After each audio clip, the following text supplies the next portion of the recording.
Are you having trouble getting those low-end subby bass lines to appear in laptop speakers and little earbuds? I've got just the trick for you. Stay tuned.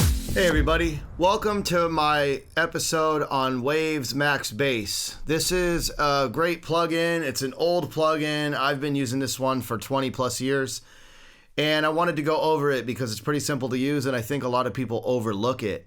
I just had a friend in the studio recently that didn't really know about it, and I was shocked, so here we go.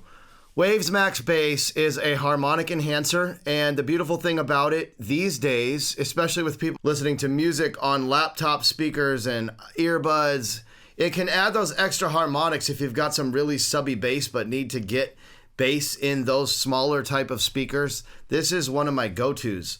So let's get into an overview of it real quick. It's pretty simple to use. It shows you in the meter here the original bass, and then if I turn this up, you could see the added harmonics. Now you have an input knob, you have the original bass volume, and then you have the max bass volume. So the great thing is you have the frequency selection right below it, which provides the cutoff point. You're probably going to want to stay somewhere in the 60 to 100 hertz range for the most success, but that's not a hard fact, and I can't say that with full certainty. It really depends on what you're listening to and what you're trying to do. Some people use these plugins for live environments as well if they're trying to enhance say a live space or a live venue. I've heard of that. At the top here you have some presets that you could check out.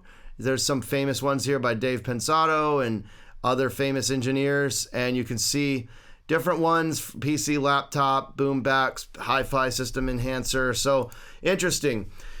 The dynamics section provides an upward compression, so on the harmonics that you add only. So if you wanted to compress the harmonics that are being added, you can do so here, and then you have a response rate, and then you have a high pass filter, and you can select the either 6 dB per octave, 12 dB per octave, and 24 dB. So the sharpness of that high pass filter.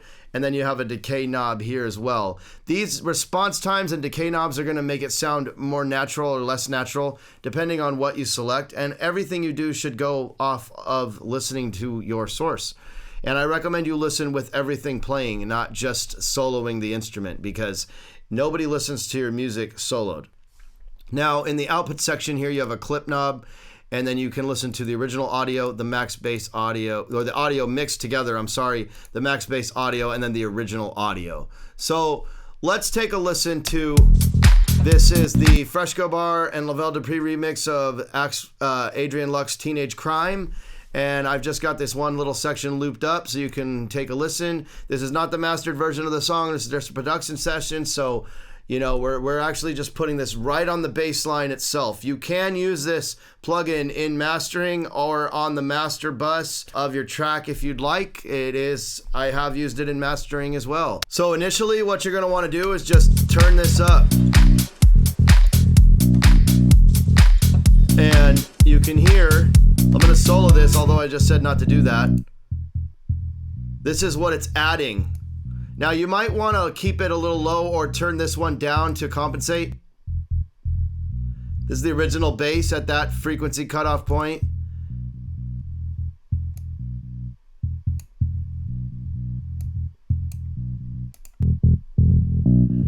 Now one of the things I'd like to mention is a little bit goes a long way with this plugin. So although it may not seem like it's doing a lot, you should be very cautious about how much you're adding. But let's drop this frequency down a little bit.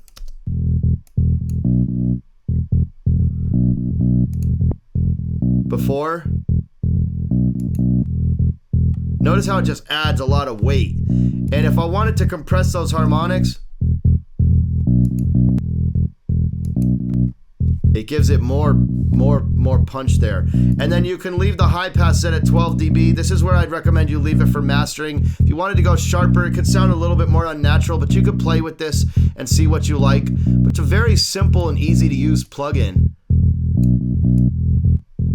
That's without it, that's with it. And if you wanted to listen, these are the harmonics that are being added. So in context, let's level this back out. And you can see that it's got less weight when I bypass it right there. Let's turn it back on. Now you're gonna need to be probably referencing this on some really good studio monitors or speakers. It's probably gonna be hard to hear on a laptop or something like that, so I advise that. But MaxxBass is a great plugin, and although it's a really old plugin, it's very valid in today's standards. Everybody's listening on small speakers, so this is a way to enhance a subby bass line or just add more weight to the bottom of your track. Sometimes when I get some masters in that just seem like they're lacking some of that weight, I use this plugin to enhance that bottom end or just give it that extra harmonic that it might need just in that low end. So check it out. And that's an overview of Waves MaxxBass, one of the most classic and iconic plugins that I often think gets overlooked. If you have any questions, shoot me a comment down below. Thank you for watching this video. If you enjoyed it, be sure to hit the like button, subscribe to my channel, and the bell notification will keep you up to date.